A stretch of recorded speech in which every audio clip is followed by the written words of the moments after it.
शिवभोजन ही गोरगरिबांसाठी जी योजना आम्ही सुरू केली होती ती 10 रुपयाची थाळी ही 5 रुपयात करणं हे गरजेचं होतं. पैशाची आवक काही नव्हती, पण तरी सुद्धा अजितदादांनी ते करून दाखवलं. अशा अनेक गोष्टी मला सांगता येतील.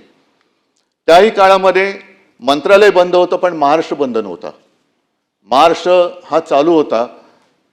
त्याचे सगळे कारभार, उद्योग आणि विकास कामं सुद्धा अगदी शिवसेना प्रमुखांच्या नावाने जो आपण समृद्धी महामार्ग केला आहे तो सुद्धा त्यांनी थांबू दिला नव्हता. अटल सेतूचं काम त्यांनी थांबू दिलं नव्हतं. ते सुद्धा लॉकडाऊनच्या काळात सुरू ठेवणं हे फार मोठं जिकरीचं होतं. हे कसं काय त्यांनी केलं हे सुद्धा एक कसब आहे.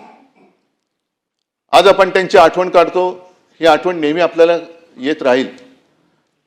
पण मगाशी मी माझ्या या भावनात्मक बोलण्याच्या सुरुवातीला जे म्हटलं की माणसं असताना त्यांचं महत्त्व कळत नाही, माणसं गेल्यानंतर कळून उपयोग नसतो.